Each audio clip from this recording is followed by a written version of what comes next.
significant, powerful, world-renowned leaders and the war between Ukraine and Russia in Eastern Europe so far. Many world leaders have come before the Russian leader Vladimir Putin in the role of mediator. Names such as US President Joe Biden, French leader Emmanuel Macron, Turkish leader Erdogan, and Polish leader Andrzej Duda tried to dissuade Putin from this war. Even Chinese leader Xi Jinping, but none of them had as much impact on Putin as Turkish leader Recep Tayyip Erdogan. Of course, there are certain reasons why Erdogan influenced Putin so much. Russia isolated itself from the world because of the war in Ukraine. Therefore, many countries have reduced their economic and diplomatic relations with Russia to a minimum. But this situation turned into a nightmare for Putin because Russia needs economic resources to continue the war. For this reason, Putin does not want to spoil his relations with Turkey as he loses allies one by one. But Turkish leader Erdogan's perspective on the war in Ukraine is quite clear. He wants this war to end and the world to be in peace and security again. Turkey, one of the dominant countries in the Middle East, provides both military and humanitarian aid to Ukraine in line with this purpose. In addition, Turkey displayed its upright stance against the Russian presence in the Black Sea with its amphibious assault aircraft carrier capable of carrying aircraft and armed UAVs. What the Turkish government has done to stop this war is not limited to this leader. Erdogan recently took a striking step to end the war in Ukraine. He had a critical meeting with Russian leader Vladimir Putin. The Turkish president, in a phone call with Russian President Vladimir Putin, called for an immediate end to the war in Ukraine. In the phone call, Erdogan once again warned Russian leader Putin. But this warning seemed much sharper than the others, because especially nowadays, when global relations in the world political arena are very tense, Erdogan's rewarding of Putin can, of course, point to many strategic issues, considering the economic relations between the two countries. This war situation in Ukraine, which Erdogan is uncomfortable with, may harden the political strategy of the Ankara government in the coming days. But this may be the last thing Russia wants. As you know, Russian leader Vladimir Putin's video call to the delivery ceremony of the first batch of nuclear fuel for the first unit of a Kayu nuclear power plant in Turkey will improve relations between the two countries. While Russia's insistence on the Ukraine war may annoy Erdogan, for this reason, Russia needs to take much more cautious steps in order not to spoil its relations with a country like Turkey, taking into account the global crisis period. In fact, Turkey's unique advantages in terms of its strategic position are enough to deter Russia. Turkey, which is a bridge between Asia and Europe, has been the mediator of the long-standing crisis between Ukraine and Russia. If you remember, Turkey's leader, Erdogan's mediation efforts resolved the grain corridor crisis, which Russia did not want to reach an agreement with Erdogan, who also met with the leaders of both countries, conveyed his thanks to President Putin for his positive stance on the extension of the Black Sea Grain Initiative. Furthermore, the Presidency of Communications of Turkey, in a statement on this issue, announced that Turkey can take further steps when it comes to economic cooperation between the two countries. Erdogan was the most influential factor in reaching a solution to the crisis created by the Black Sea Grain Initiative. Many policy experts and political relations analysts described the only reason Russian leader Vladimir Putin sat at the table to reach an agreement on this issue is because Erdogan is in the middle. In other words, according to many political experts, Putin would not have accepted this agreement if Erdogan had not been the mediator. Actually, this is completely true because the USA is one of the biggest supporters of the Ukrainian army, and to date the US administration has provided nearly $50 billion in aid to the Ukrainian army. But in political matters, although US leader Joe Biden urged Russian leader Putin to discharge this war and to soften under war conditions, he was not as effective as Turkish President Erdogan. Of course, as we mentioned, deep relations between Russia and Turkey lie in Erdogan's influence. Meanwhile, Erdogan is not the only one making efforts on the Turkish side to end the war in Ukraine. Turkish Foreign Minister Mevlut Cavusoglu, who is at the forefront with his harsh rhetoric on Greece, is one of the important names trying to dissuade Russia from this war, just like Erdogan and even Turkish Foreign Minister Mevlut Cavusoglu and NATO Secretary General Jens Stoltenberg recently discussed the latest situation in Ukraine, which is at war with Russia. According to Turkish diplomatic sources, Cavusoglu and Stoltenberg also exchanged views over the phone about the upcoming NATO summit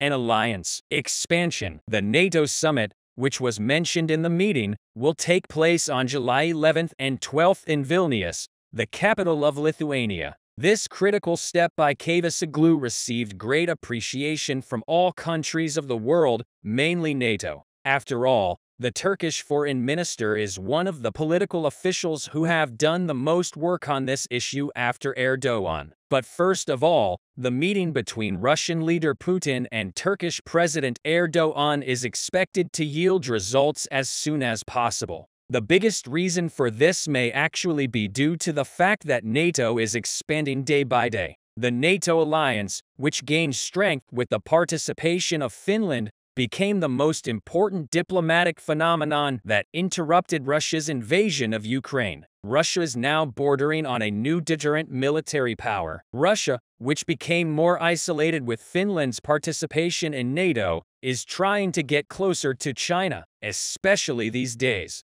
But these efforts by Putin are not enough for Russia to win this war. In fact, this step by the Russian leader is quite dangerous because with each passing day of the Ukrainian war, the Russian army wears out more. But Putin fails to see this huge problem. The Russian leader is trying every possible way to win the war, but we all know that there is no guarantee of the alliance power that China provides to Russia. If Russia approaches China for a little more military power source in the Ukraine war and spoils its relations with a country like Turkey, this situation may have a bigger impact on the Russians than losing the Ukraine war. In fact, many senior officials in the Kremlin administration do not want Russia's relations with Turkey to deteriorate, especially when it comes to the Black Sea. There is no country more important than Turkey in terms of authority, but Turkey's attitude towards the Russian Navy in the Black Sea is also quite determined. Turkey still keeps the Bosphorus and the Dardanelles closed to Russian warships. Even the prospect of Russia turning its back on Turkey just because of this could ruin Russian-Turkish economic relations in the Black Sea. Vladimir Putin is aware of this. Even if Turkey closes the straits to warships, Russia can in no way object to this because the Montreux Straits Convention draws a clear stance on this issue. According to the international agreement, Turkey has the right to close its own straits to the ships of any side of the war in the event of a war. In summary, Turkey is one of the most important factors that can deter Russia and its leader, Vladimir Putin, from this war, both in terms of its strategic location and its economic and military power. Please do not forget to comment on this relationship between Turkey and Russia and Erdogan's stance on ending the war in Ukraine. We have entered a very critical turning point in the war between Ukraine and Russia, especially in recent days, as the ground offensive operations take the Donbass region under their influence. The south of Ukraine is witnessing surprise moments. Let's dive into the critical situations in the southern region of Ukraine and the moment of a surprise attack in the Crimean Peninsula, the most strategic center of the war without wasting any time. Ukraine's southern front line currently bisects the Zaporizhia region with a center of clashes moving north of the key strategic city of Melitopol. If Ukrainian forces can break through the Russian lines there and liberate Melitopol, Moscow's land bridge connecting Crimea to Russia will be compromised. The peninsula will be isolated, and the Kremlin's control there will be weakened. In this context, it's reported that the Russian army has strengthened the defense of Crimea, amid the news that Ukraine's Western allies are warming up to retaking Crimea after nearly a decade of Russian occupation. As tensions on the front line continue to rise, in statements broadcast on Ukrainian national television, Vadim Skibitsky,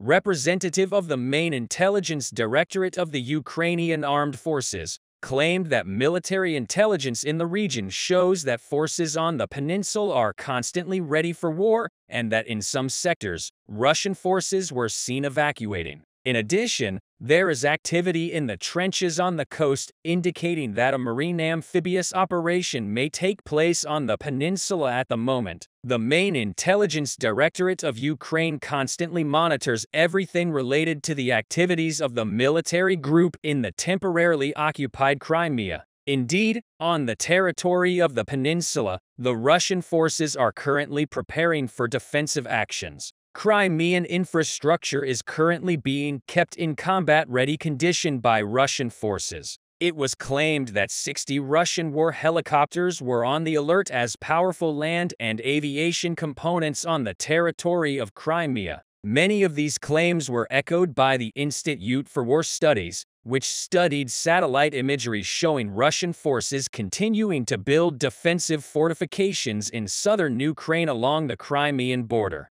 Satellite images also showed that Russian forces had increased the number of barriers and trenches along roads to occupied Crimea in Kherson Oblast over the past few weeks. But recently, Ukrainian forces have succeeded in surprising Russian forces in Crimea as the Russians tried to strengthen their defensive fortifications on the peninsula. One of the largest air bases in Crimea was attacked by Ukrainian forces. A Ukrainian attack drone equipped with the Iridium system was captured in the Seki region, which hosts one of the most strategic air bases in Crimea. Sergei Aksionov announced the commissioning of air defense systems on the territory of Crimea. As it turned out, this was due to another attack from Ukraine, and it seems that Ukrainian military was trying to attack one of the largest military air bases on the peninsula by sending its drone force to destroy the military airspace in Seki.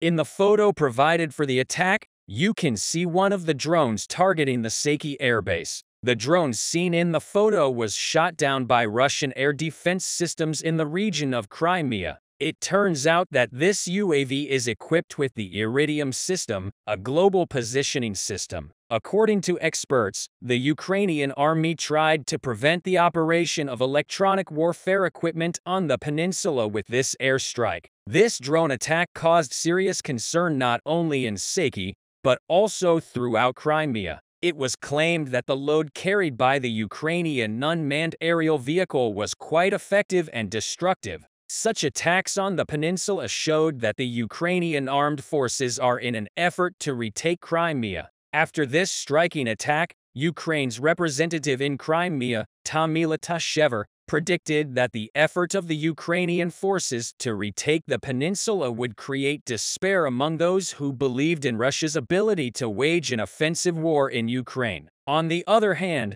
we heard that the latest situation in Crimea will be an inevitable escalation that may even lead to a nuclear clash. The rhetoric is changing as we increasingly explain what Crimea is, what it means for Russia, and how things are connected around Crimea. Military activities on the peninsula are constantly increasing alongside the airstrike on Seki. Russian military officials reported that another attack in Crimea was foiled. The Russian authorities, who did not share many details about this attack, did not comment much on the damage caused by the attacks. While Russian forces claimed to have stopped a major Ukrainian drone attack in Crimea, Alexander Bogomazov, the governor of Russia's Bryansk region, claimed that Ukrainian troops attacked Klimovsky in the post he shared on his Telegram channel. In addition, Ukrainian saboteurs opened fire on a moving car on the peninsula with the tensions in Crimea reaching such a high level. Most Ukrainians want President Vladimir Zelensky to continue to liberate the entire country,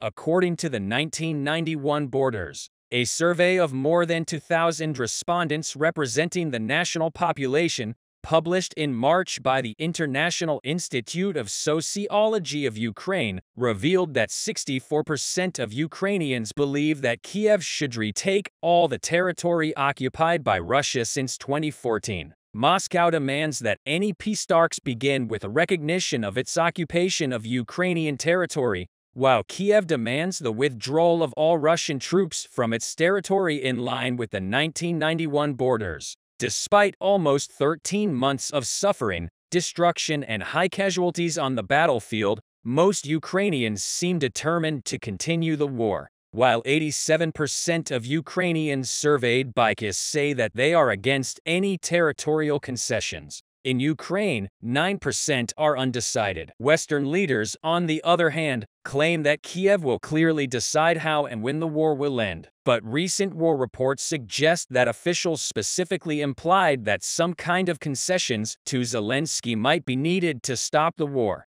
On this issue, Chief of Staff Mark Milley thinks it will be very difficult to militarily remove Russian forces from every inch of Russian occupation, voicing the West's concerns about a long and costly war without a diplomatic solution. For this reason, Mark Milley argues that military support to the Ukrainian army should continue and that Donbass and Crimea should be under Kiev's control. The liberation of Crimea, which was occupied and annexed by Russia in 2014 and is now home to a sizable Russian population, is a particularly sensitive issue given its political and military value to Moscow. The peninsula appears to be under threat, raising concerns that President Vladimir Putin may resort to weapons of mass destruction against the Ukrainian military's plans to liberate Crimea. Still, the majority of those polled by Kiev insisted that they favored the liberation of Crimea,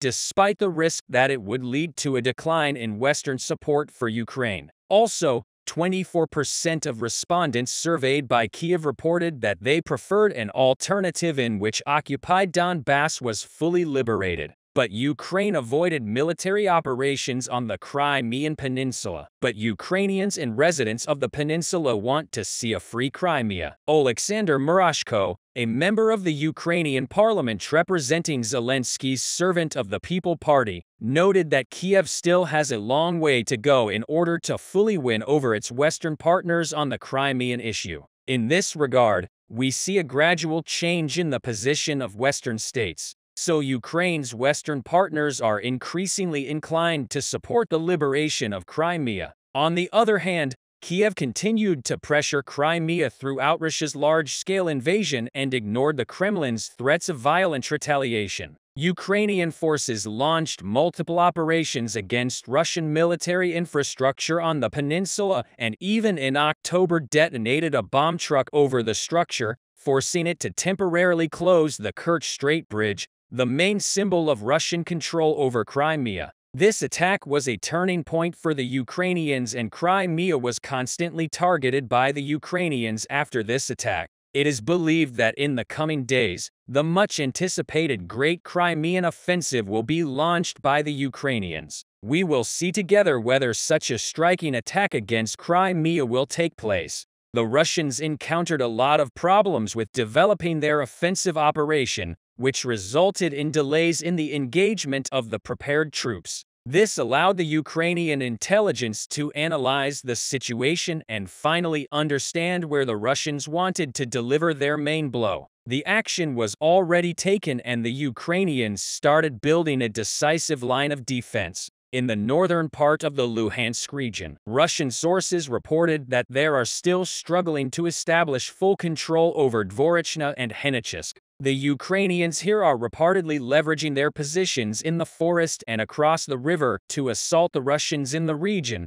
which does not allow them to clear the village. And they also continue holding their defense in Hranimivka. This poses a significant inconvenience for the Russians because ideally for them they should have established control over the entire forest and even Kefka by yesterday. The main Ukrainian stronghold in this region is obviously Kupiansk, and Kupiansk is almost the same size as Bakhmut. So storming Italian acquires substantial resources. But before they even start storming it, the Russians need to eliminate all small Ukrainian positions in front of this town, which they failed to do efficiently. This gives the Ukrainians a lot of time to prepare for the next move. In fact, because the Russians have already deployed their troops for their offensive but are forced to delay the main attack, the Ukrainians have figured out the direction of their main attack. Ukrainian intelligence reported that based on the number of troops deployed in the Belgorod region and given that with the intensification of the Russian offensive actions, the concentration of forces there are increased, it is virtually guaranteed that the Russians will strike from the north. Today, Russian sources reported that the Ukrainians likely figured something out because they are actively building and equipping a defense line between Kupiansk and Siversky Donetsk River.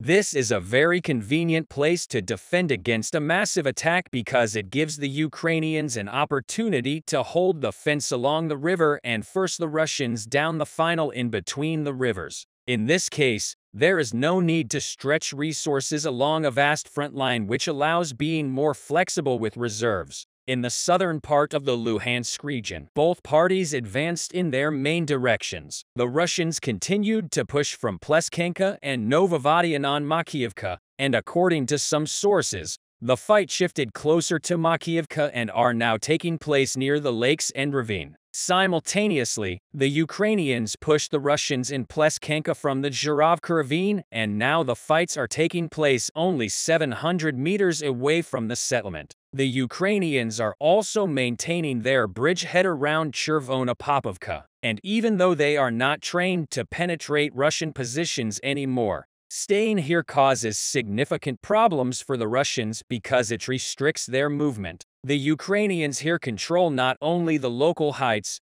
but also most of the tree belts and forests when it comes to the Kremina area. The Russians are assaulting Ukrainian positions in front of Yanpolivka and Toretsk in an attempt to finally reach the Shirobetsa River and then expand outward, as this is a necessary condition for the next logical step, which in the case of the Russians, is launching a bigger offensive here. So far the Russians have not been very successful, and it looks like the weather is going to get worse before they can achieve any reasonable success here. In any case, the Ukrainians are not wasting their time and erecting new defenses in this region as well. Many sources indicated that the Ukrainians are heavily fortifying Lemon and establishing additional positions in the forest around it. As you can see, the fights here are very intense. In fact, most of the war footage right now is coming from the southern part of the Luhansk region. So the changes can happen rapidly and contingencies must be in place. So far, the Ukrainians are doing an incredibly good job of preventing the Russians from setting the conditions for the offensive.